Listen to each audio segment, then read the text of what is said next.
तो दोस्तों आज इस वीडियो में हम बात करेंगे जो इस टाइम सोशल मीडिया में केस चल रहा है पुणे का पोश एक्सीडेंट कार्टियस 2024 का।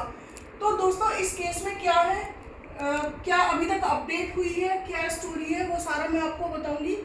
इसका लेटेस्ट अभी जो हुआ है वो भी सारा मैं आपको बताऊंगी। तो अब इसमें क्या हुआ था, वही बच्चा जो है वो नाबालिग था, माइनर था और 12th में पास हुआ था। तो उसकी खुशी की वजह से उसके दोस्तों को पार्टी दी। तो पार्टी में क्या हुआ कि इन्होंने ड्रिंक करी, 90 मिनट में 48,000 रुपये का बिल आ गया जो उसने क्रेडिट कार्ड से पे किया। उससे भी सेटिस्फाइड नहीं हुआ, फिर वो दूसरे होटल में गए। वहाँ जाके उसने जो बची कुची कसर थी वो निकाली और गाड़ी पोर्श थी जिसकी कीमत लगभग 3 करोड़ के करीब बताई जा रही है और जिस स्पीड से वो चला था लगभग 200 की स्पीड थी।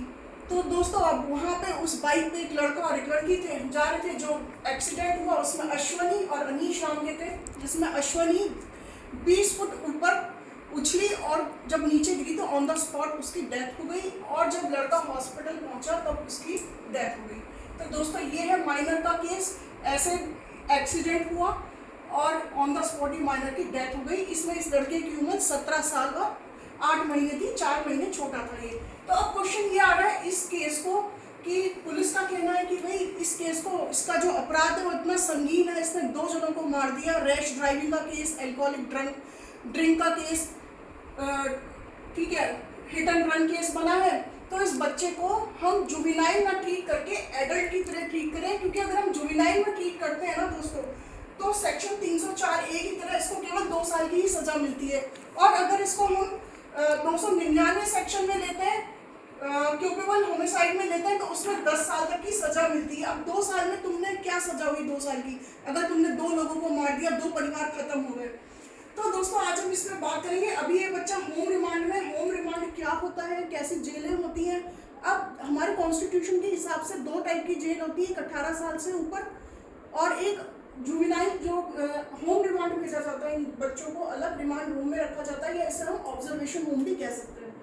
तो दोस्तों इस बच्चे को अभी ऑब्जर्वेशन होम या रिमांड होम आप बोल सकते हैं, उसमें रखा गया है।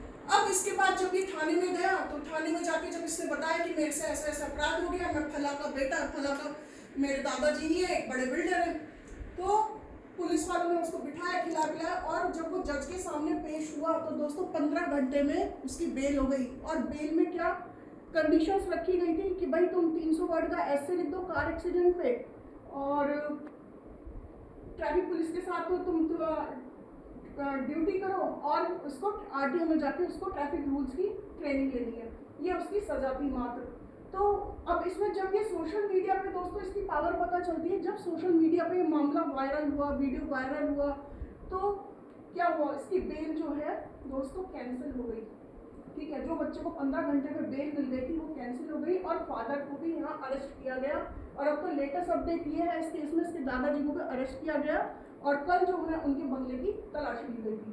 और फादर को अरेस्ट क्यों किया गया, क्योंकि सेक्शन 75 और 77 ये बोलता है कि अगर बच्चे को लापरवाही से छोड़ दिया जाता है, ठीक है, और 18 साल का नहीं है, उसका डीएल भी नहीं है, ड्राइविंग लाइसेंस बना हुआ नहीं है, कार रजिस्टर्ड नहीं है, तो इन लापरवाहियों की वजह से जो माइनर के केस है उसमें गार्जियन और पेरेंट्स जिम्मेदार होते हैं दोस्तों, क्योंकि उन्हें बच्चे को कंट्रोल नहीं किया। उनको पता था कि बच्चा ड्रिंक किए हुए है, तभी उन्होंने गाड़ी उसको अलाउ कर दी। अब 200 की स्पीड पर अगर बच्चा अल्कोहल ड्रिंक करके गाड़ी चलाएगा तो नेचुरल सी बात है, हो सकता है ना कुछ दुर्घटना घटित हो ही जाए। उसके बाद भी अगर बच्चे को रोका नहीं गया, पेरेंट्स ने रोका नहीं है उसको, तो ये घटना घटित हो गई जिसमें 2 बच्चों की जानें चली गई दोस्तों।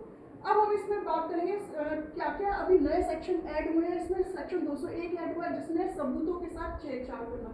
अब देखो, पहले तो बच्चे ने क्राइम किया, वो अरेस्ट हो गया, वो रिमांड होम में चला गया, फिर उसके बाद फादर को उसके अरेस्ट किया गया, ठीक है, लापरवाही के केस में, और फिर दादाजी को भी अरेस्ट किया गया। क्यों अरेस्ट किया गया, वो इसलिए अरेस्ट किया गया कि भाई उन्होंने एलिगेशंस के लिए बोल दिया था, उनका जो ड्राइवर था वो बच्चे के बराबर में बैठा हुआ था कि भाई तुम ये एलिगेशन अपने ऊपर ले लो कि तुम ड्राइव कर रहे थे, ठीक है। तो उसके लिए उसको पहले किडनैप किया, फिर डिटेन किया गया था और जब घर वाले में वो पहुंचा नहीं तो उसके घर वालों ने ढूंढा, तब उसके दादाजी के खिलाफ कार्रवाई हुई और उनको भी अरेस्ट कर लिया गया। तो दोस्तों पूरा ही एक घर का संस्कार कहना चाहिए, इसको कोई कानून का डर नहीं है, पैसों का बहुत ज़्यादा घमंड है, 2 जानें चली गई, फिर भी वो एलिगेशन उसको ले लो, ये सब चल रहा है इस केस के अंदर, और अभी भी अपडेट इसकी बाकी है दोस्तों। तो अब ये सोशल मीडिया की ही पावर है कि इस बच्चे का, अगर ये सोशल मीडिया में आज वायरल नहीं होती ना ये वीडियो या ये एलिगेशन नहीं आते, तो कुछ नहीं होता, ये थाने में सेटल हो जाता केस।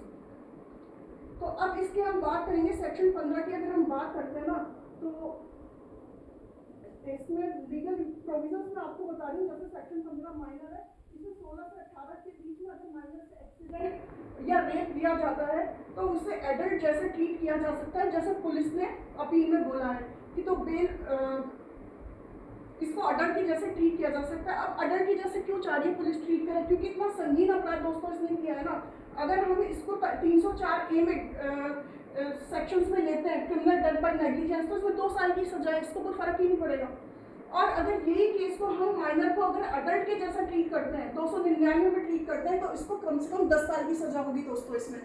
तो इसमें इसके जो केसेस बने हैं, धाराएं बनी है, 304A फिलहाल यही है, अभी इसको 299 में करा नहीं गया है। 279 है रेस्ट ट्रैकिंग की, 337, 338 सॉरी हार्ड करना है, अब 425 है मिसचीफ। तो ये सारी सेक्शंस लगी हैं जो इसमें अभी FIR पे काम चल रहा है। अब आगे जो भी अपडेट आएगी दोस्तों, मैं वो आपको पूरा अपडेट देती रहूँगी इस केस में। और आपके अगर इस सेक्शन से रिलेटेड कोई भी क्वेरीज है तो आप मुझे कमेंट सेक्शन में पूछ सकते हैं। Thank you friends.